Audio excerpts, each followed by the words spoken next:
Let's go with the stallion. Follow him as he gallops.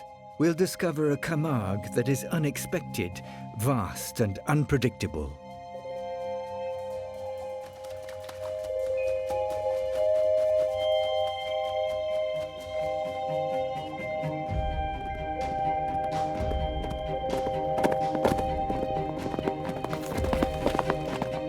This morning, the white stallion approaches a group of mares. In this corner of Camargue, he is the dominant male.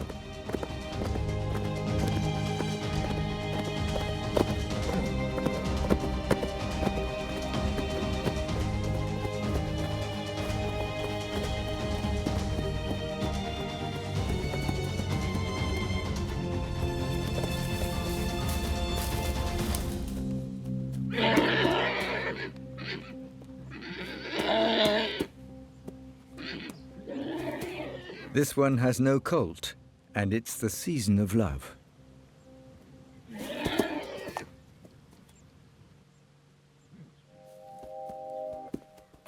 The mare moves away.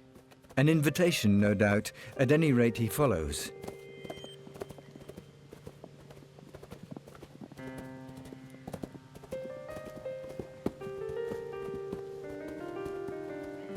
Then the courtship begins. Elegant, but energetic.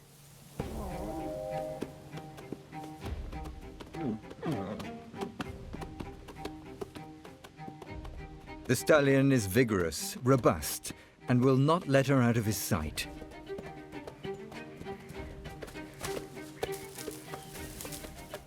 He'll need to show tenacity to win her over.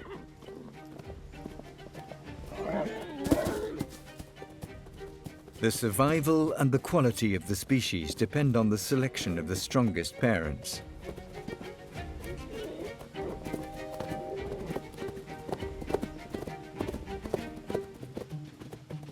The stallion can sit up and beg as much as he wants. It's the mare that chooses the moment.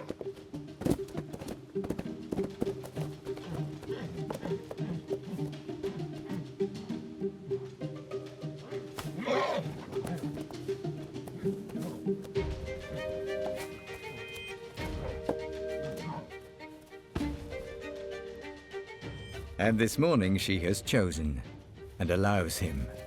In 11 months' time, a colt will be born from this union, a pure Camargue horse.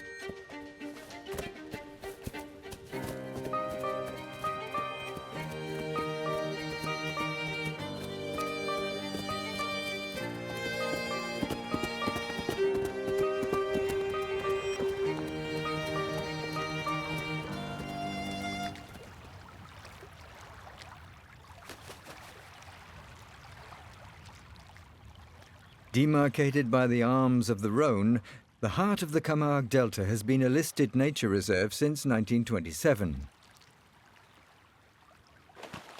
There are so many different species here that it's considered as one of the richest and most diverse parks in Europe. Its lagoon ecosystems are particularly well preserved. Here, there are 26,000 bulls. They don't really live in the wild, but they come and go year-round in large open spaces. When spring comes, the newborns must be counted and sorted. This is the job of the guardians, riders used to an outdoor life, just like the American cowboys.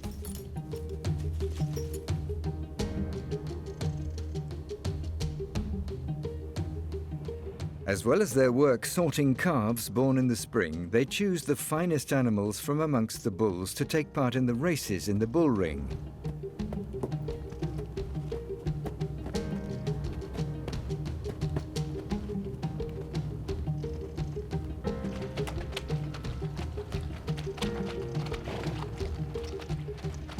The horses aren't scared of bulls, and the bulls are not wary of horses. They know each other. Both are used to living in herds in the open air.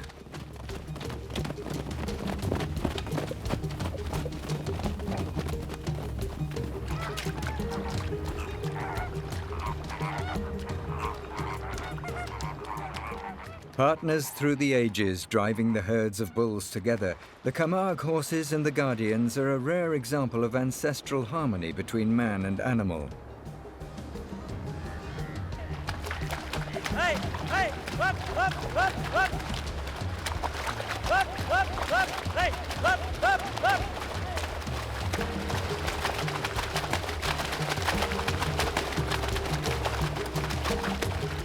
When their sorting work is done, the bulls leave with the men and the horses return to their destiny.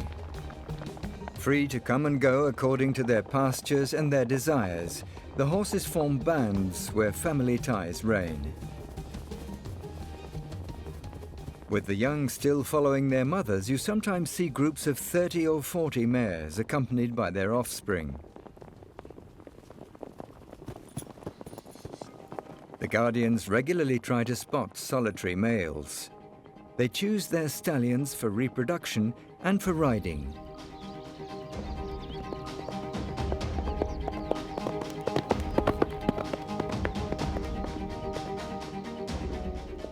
Today it's our stallion, this magnificent 5-year-old horse, that interests them.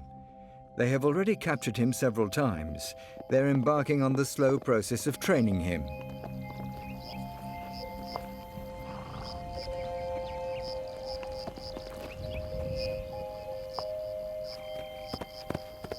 He lets it happen and enters the arena.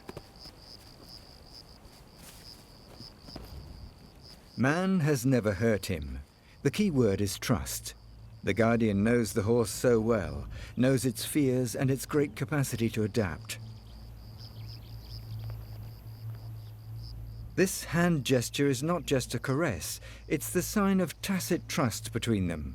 It's the result of repeated contacts, respectful of the animal and its behaviors.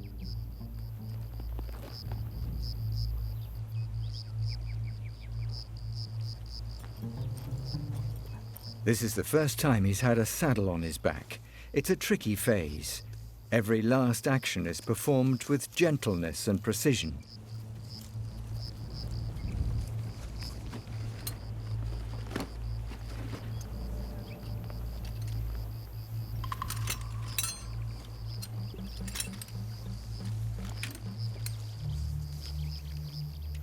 For now, the stallion remains calm.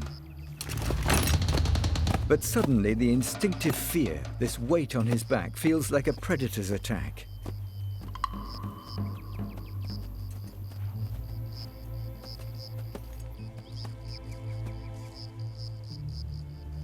Once again, the man will reassure him, gently, according to a ritual that the horse is beginning to understand.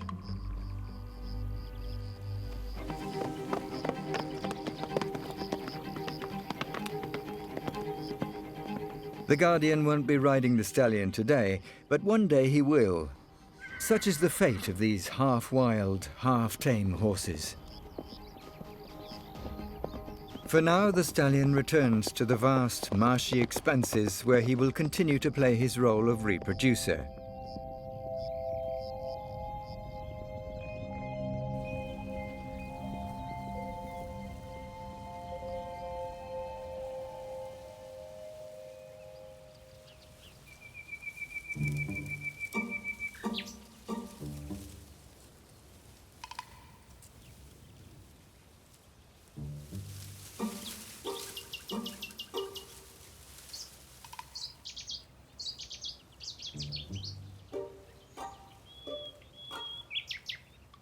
Almost a whole year has gone by. It's spring again.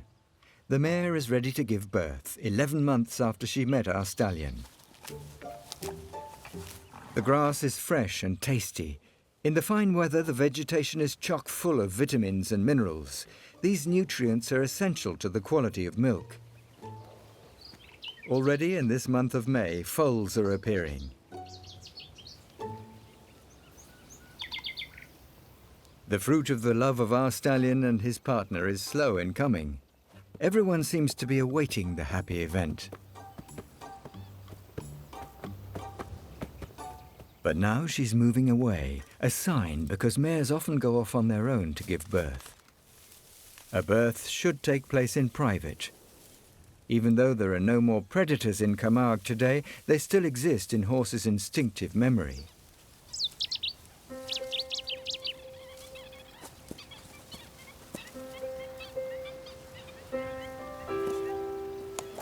The birth went well.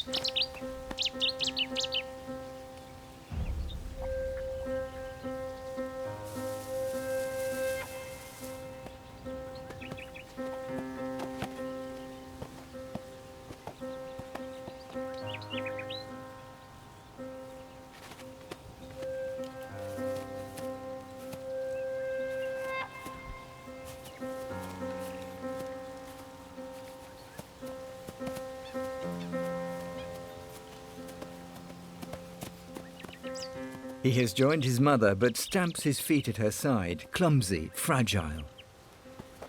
The mare is recovering her strength after the birth.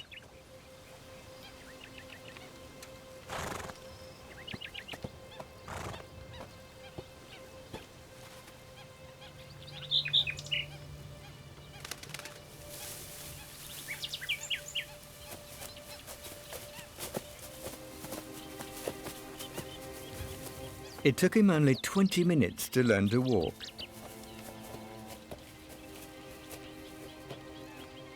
His life starts here, among the aunts and sisters to whom his mother introduces him. For with the horse family, though the stallions come and go as if they ruled the roost, the society is matriarchal. It's the mothers who set the codes. They who feed, they who educate.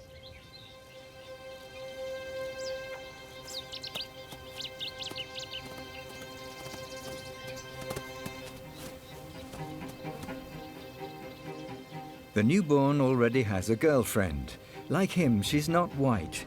They won't have the color of their race for 2 or 3 years, perhaps longer. This filly, just a few days his elder, is showing a fiery character.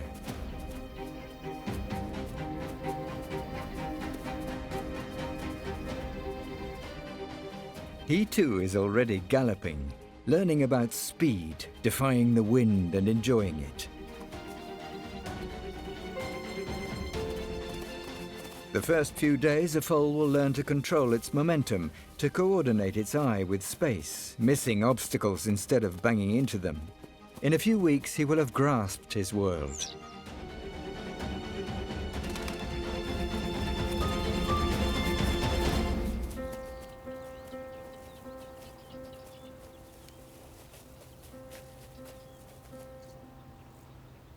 For months, he will live in the middle of his manade, or herd. Here they live in the open air and rely on themselves to find their next meal. It's the beginning of a long apprenticeship. There's so much to learn, particularly memorizing places and their uses. Rest, pasture, shelter. There are 10,000 horses in the Camargue, the great majority mares with their young. At the height of spring, when the young are strong enough to start traveling, their mothers gather in larger groups and head south. They know that they will find enough food to enrich the milk with the nutrients needed to make their foals grow. On their way, the first grasses form the start of a vitamin-rich diet.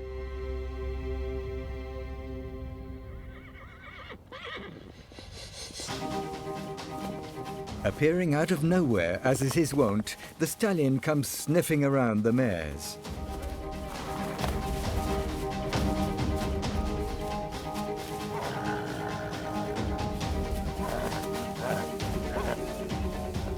Protective and ready to defend his young when attacked, he hasn't just come to fulfill his paternal duties.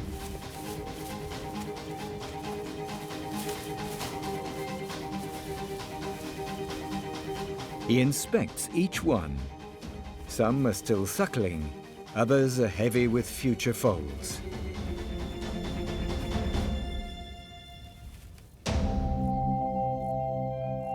As the fox, like the powerful kite, is no threat to the young, the stallion leaves and the manade finds peace again.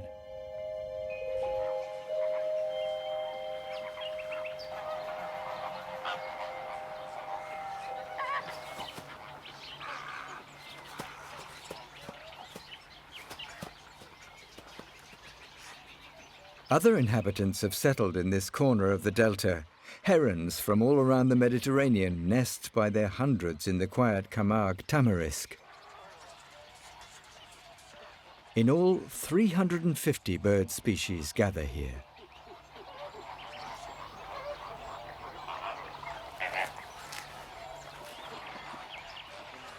The Camargue is a paradise for migrating birds. Located right in the north-south corridor, it's the perfect place to rest and nest for several 100,000 birds annually.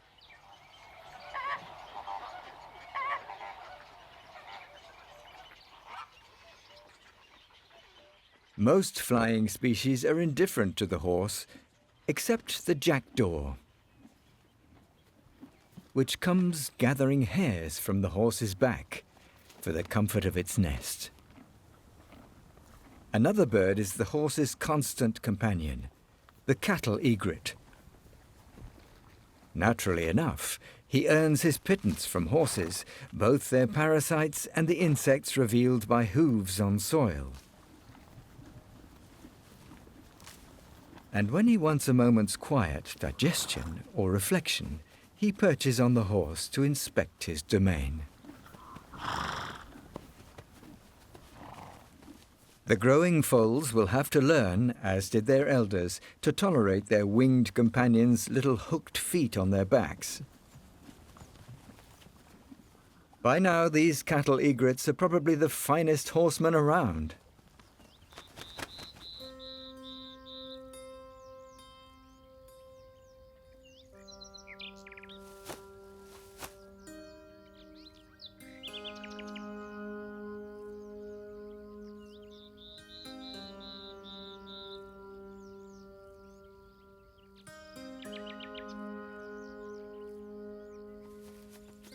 The diet of grasses comes to an end. As they have learned from preceding generations, the mares know that with the season advancing, their foal's growth requires new food resources. They must make their way to the ponds and marshes and new pastures.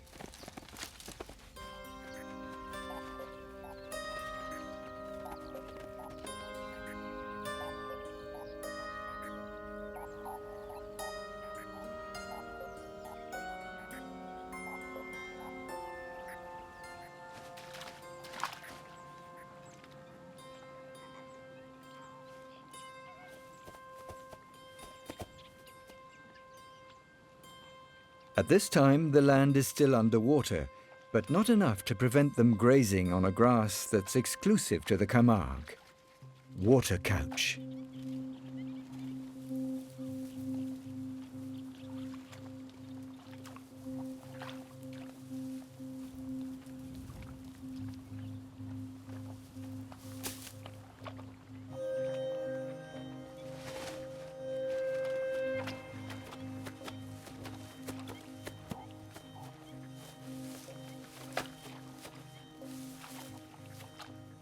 For the mothers, used to spongy terrain, it's easy enough. But for this year's foals, it's a tricky lesson. The silt walking course.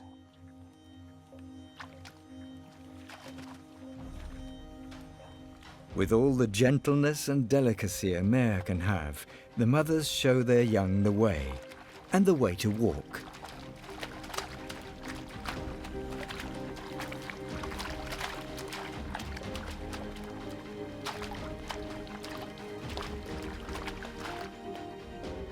Now it's up to everyone to manage. The colt has grown, but his first time in the mud is a little adventure.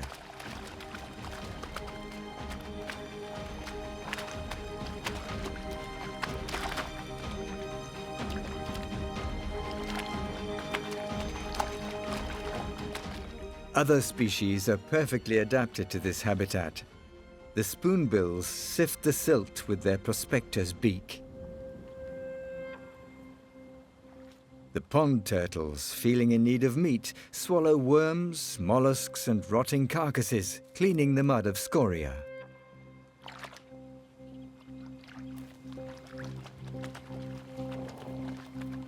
Each has a part to play. Big or small, they participate in a lagoon ecosystem whose biological diversity is among the most precious in Europe. Imitating the mothers, the foals begin weaning. With the couch grass, they learn to tell the difference between good and bad grasses, and the art of snapping it up level with the water.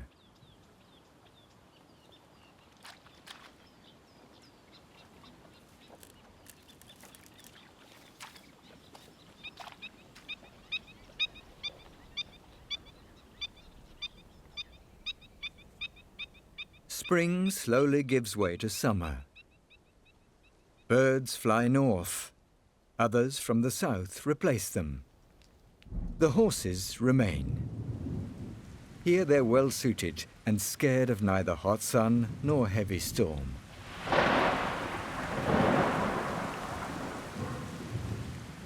Besides, they know just how to wait out a storm.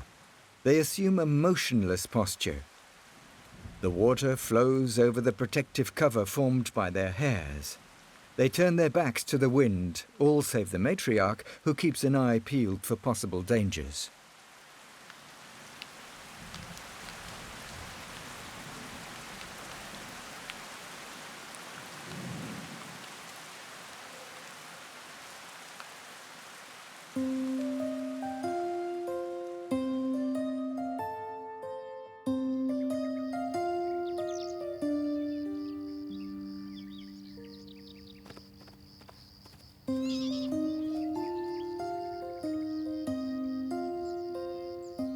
It's time now for the young colt to learn about social ties in the herd. Grooming congratulations are the best way to get better acquainted.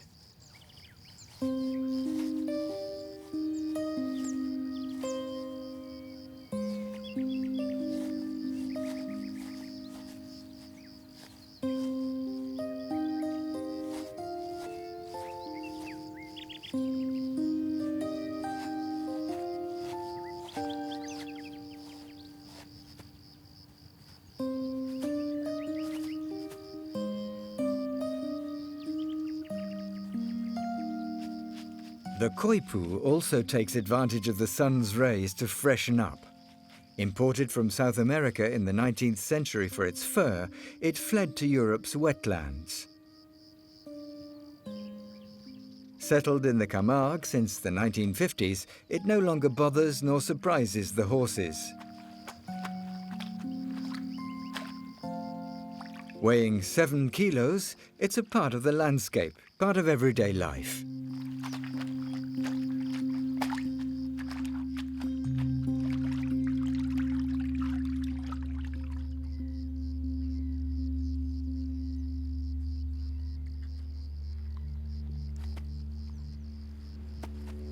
With the hot weather on the way, the foals have now become robust.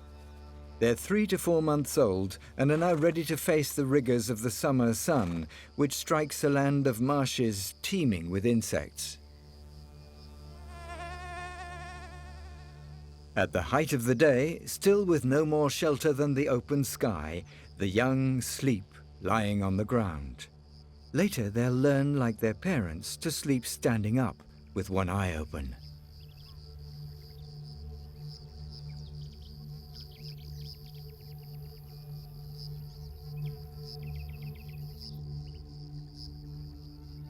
Over the summer, the worst of the Camargue's scourges, mosquitoes, are a constant torment for the horses. 40 species are found in the Camargue. That's the highest concentration of these insects in France, and it's very hard to get rid of them.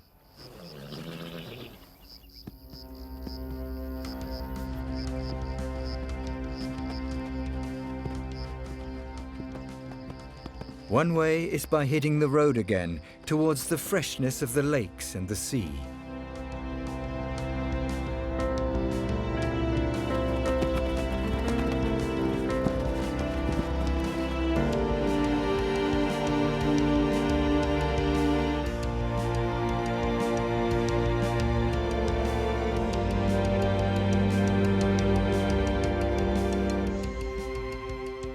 In summer, winds from the south dry up most of the marshes, and only the largest of the lakes retains any water. The largest among them is the étang de Vaccarès, named after the black cows of which there are so many in the Camargue. 12 kilometers long, its shallow, cooling waters are a godsend for the mares and their offspring.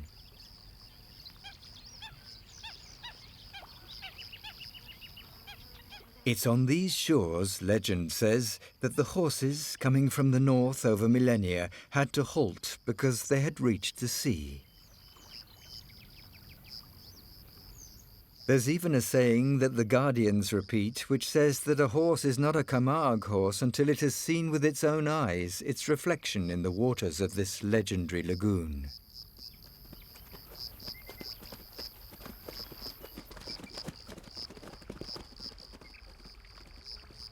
The slightest breeze refreshed by humidity is a precious treasure.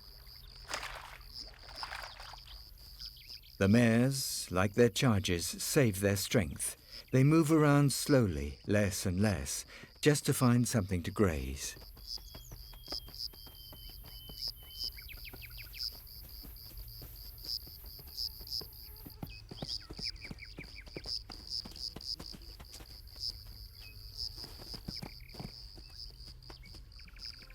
Here on the banks of Vaccarès, the air is crisp, almost free of the clouds of mosquitoes from further inland.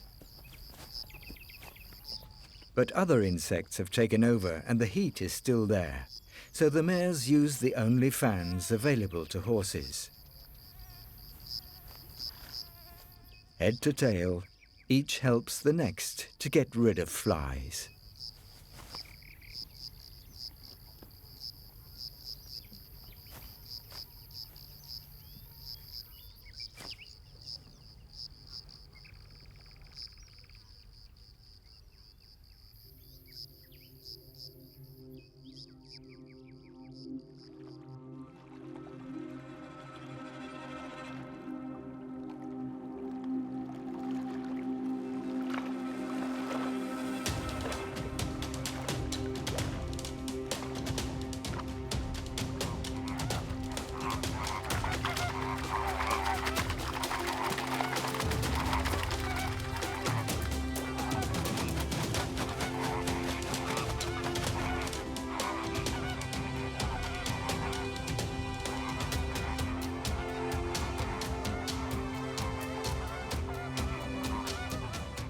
Summer will soon be over.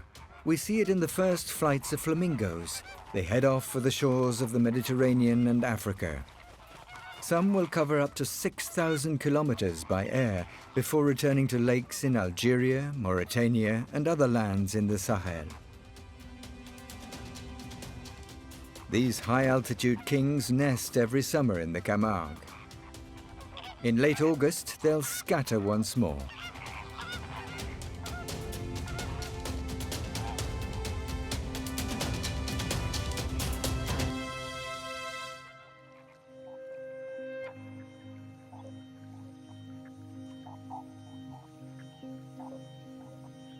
In early autumn, though the sun is still with us, the vegetation seems to be catching its breath after months of drought.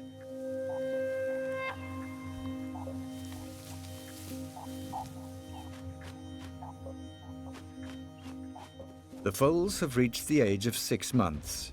Their coat has changed. Today they're speckled grey, a sign of their moving up to a new class, the juveniles.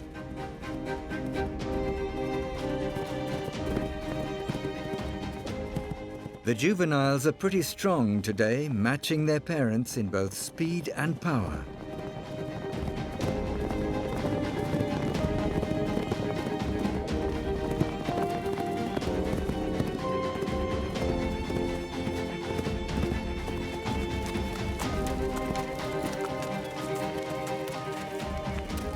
Proud, impulsive adolescents, they form transient groups founded on friendships formed at birth.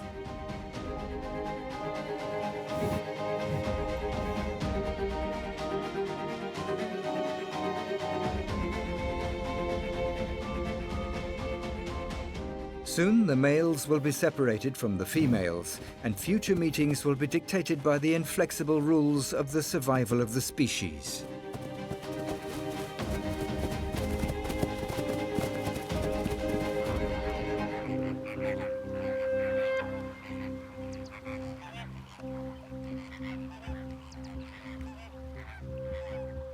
When the last pink flamingos finally leave the marshes, the cold winds will blow over the Camargue and the horses will take refuge in the reed beds.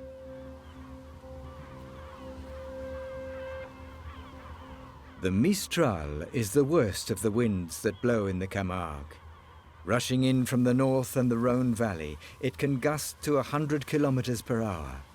When it blows, summer or winter, it blows for 3, 6, or 9 days straight.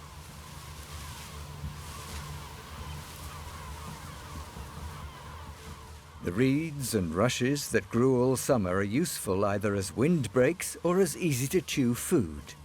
Loaded with vitamins by the summer sun, this vegetation prepares the young horses to face the harshness of winter.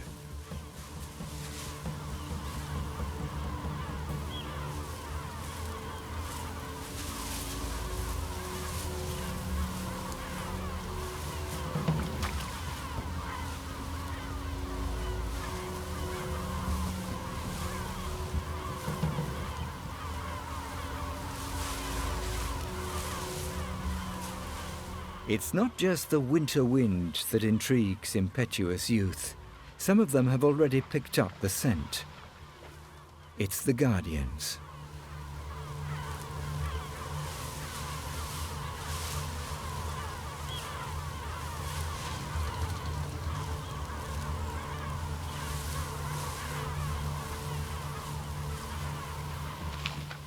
Themselves riding Camargue horses, the guardians don't worry the young ones, and curiosity trumps fear.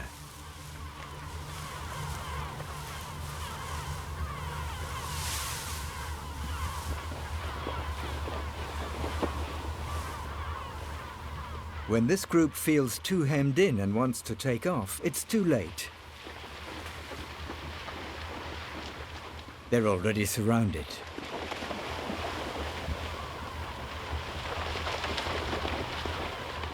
All possible exits are closed to them.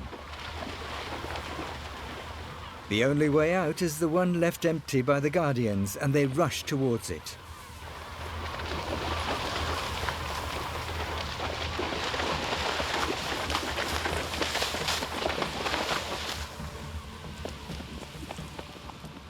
The guardians know how to steer their mounts. They also know how to lead the herds. From mener, the French for to lead, comes the word manade, a pocket-sized herd that would fit in your hand.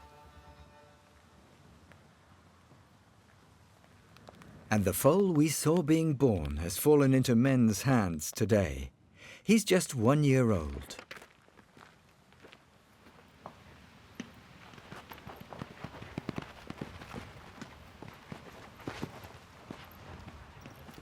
He now has to undergo an ordeal, and his instinctive fear makes him nervous.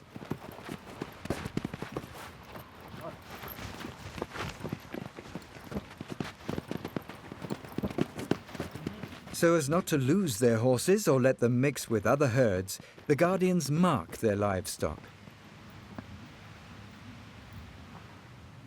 After the struggle, they take care of the young horse, but his terror is stronger.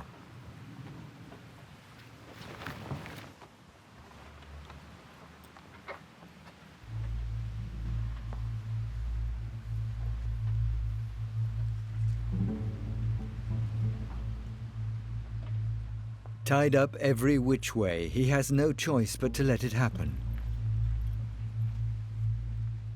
The operation seems barbaric, but it's carried out swiftly following a precise ritual.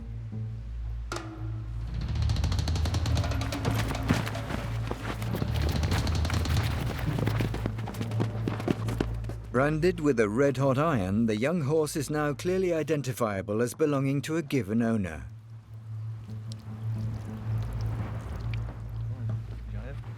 The distinctive star-shaped sign doesn't affect his independence, which he will recover in a few moments. With this symbol on his hindquarters, the young stallion is now placed under man's protection. While waiting for his possible call-up, perhaps one day to be ridden, he can return to his own.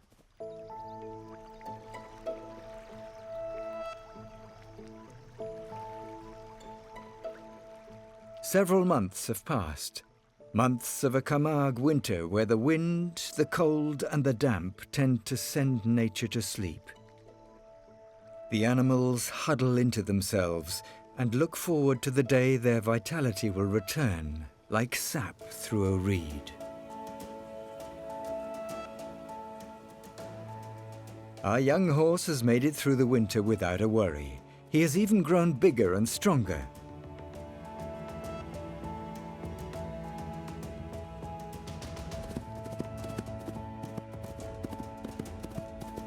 And like all males, most of the time now he'll be leading a solitary existence.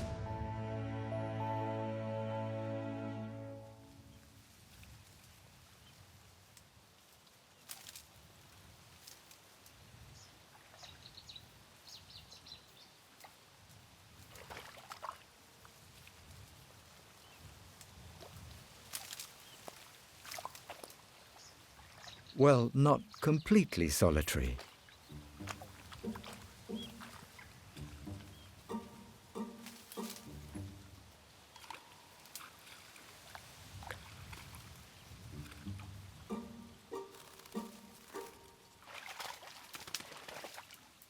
As the days become milder, everyone shakes off his torpor. The sun will soon be here. Time to wake up. The great egret stretches its wings in a comfortable movement. The koipu nibbles a few tender shoots, and the cattle egrets are on the alert. The boar family has grown, and everyone is busying themselves to find sustenance. The water rail, most discreet of marshland guests, is doing his best to hold out until the good weather comes.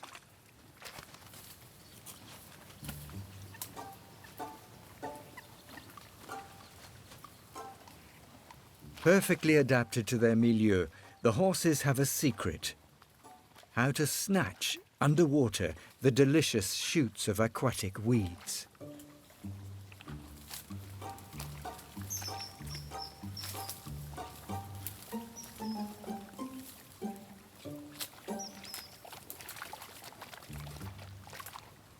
But to reach them, you have to hold your breath and graze underwater, a trick the Camargue horses have long mastered.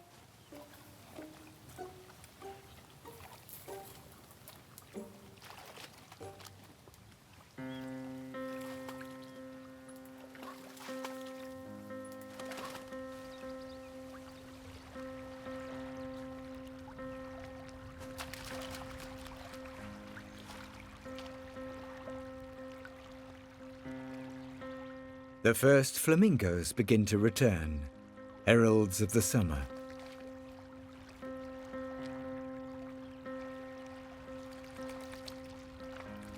The ducks, winter guests in the Camargue, will leave room for new arrivals by flying to the north of Europe.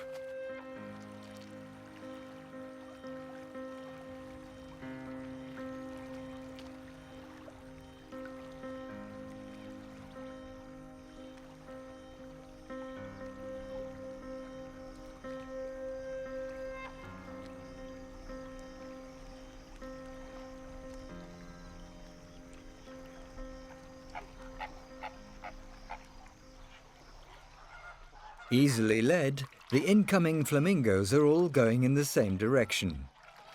Taking their lead from their neighbor, they strut around in search of a partner with whom to make a home.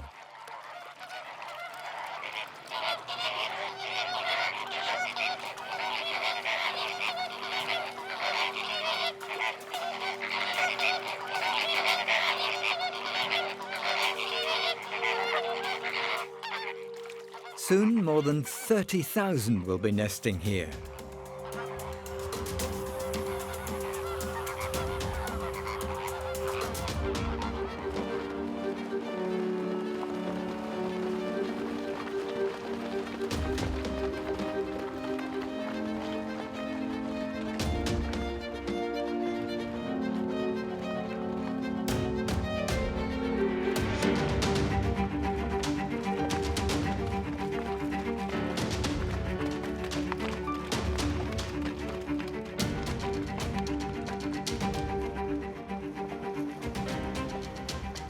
The cycle of seasons has rolled around once more.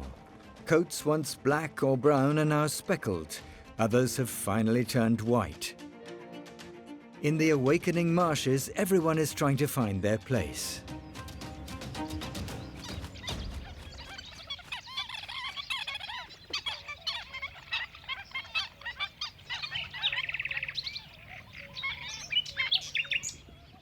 Spring is well underway, and under the burgeoning urgency of hormones, tempers flare. Like all his brothers and fathers before him, our young stallion, guided by instinct, seeks to reproduce for the first time.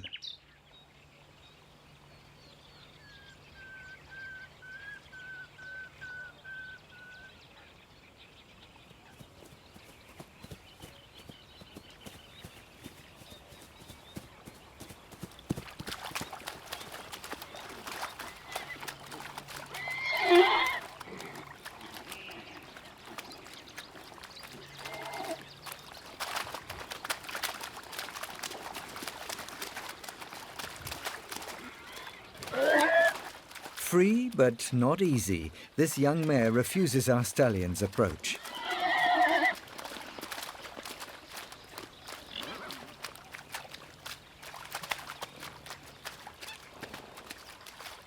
Could he be too small?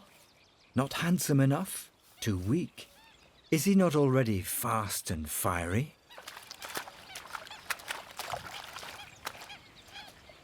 Rejected and dejected, the young stallion can only wander off. The mare refuses. Two possibilities: either he isn't good enough or he hasn't yet proved himself. In truth, each herd has a dominant stallion, and the mares save themselves for him. If he means to replace him, our young stallion must pit himself against that stallion and beat him or be beaten. Here he is.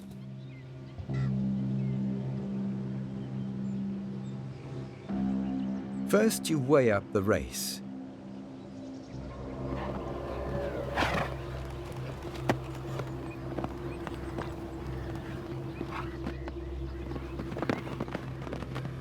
Then you attack.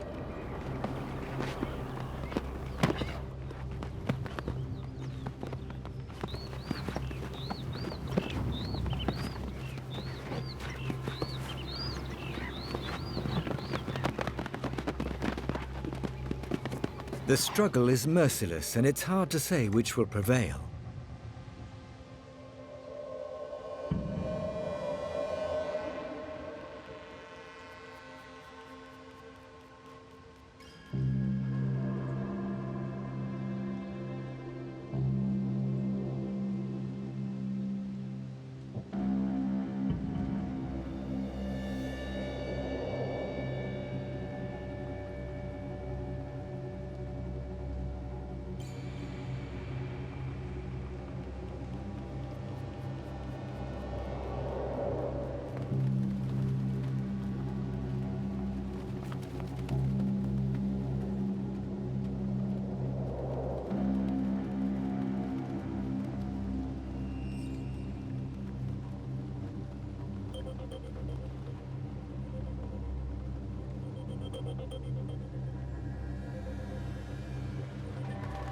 Once the fight is begun, neither will yield.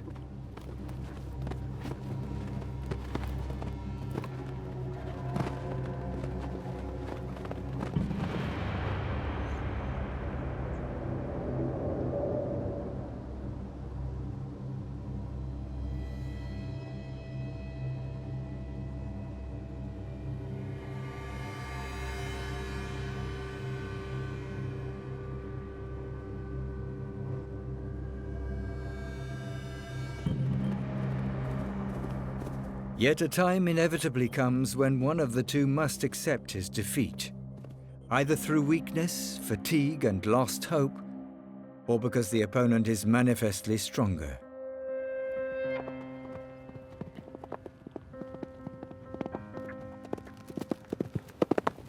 Our young stallion has proved himself the more valiant.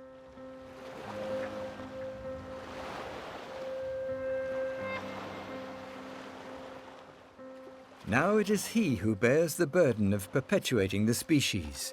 He must ensure the continuation of the noble lineage of the Camargue horse. A mare is available. He can smell her and find her by heading upwind.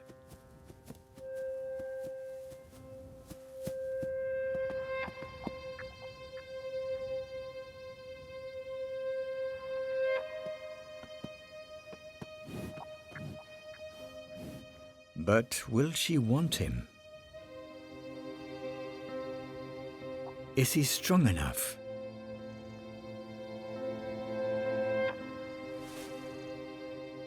His fight in the marshes will not have been in vain.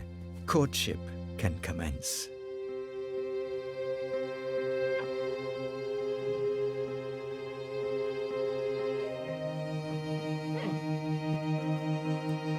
It's the first time for both of them.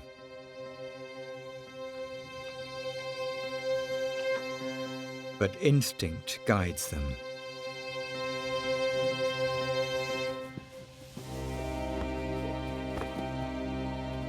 Instinct, the magic of fleeting love, and the power of the young mare's pheromones.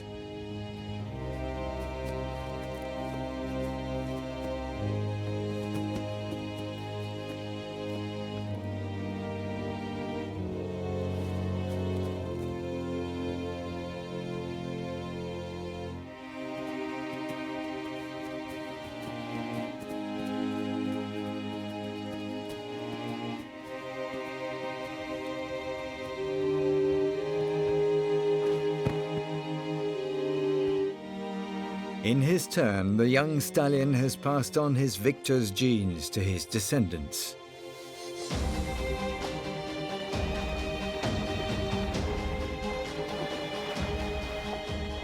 For yet another generation, the Camargue lineage is maintained, its genetic richness perpetuated.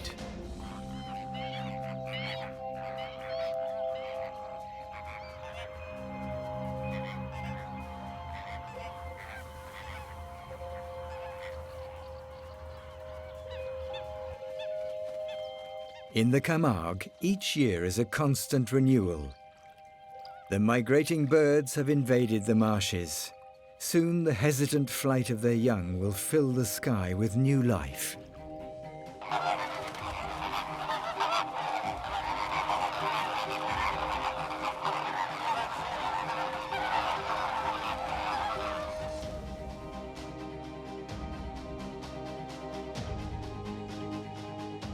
As for the Camargue horses, they will carry on galloping, keeping pace with the seasons, fed by an ever-generous nature and protected by the distant but benevolent presence of man.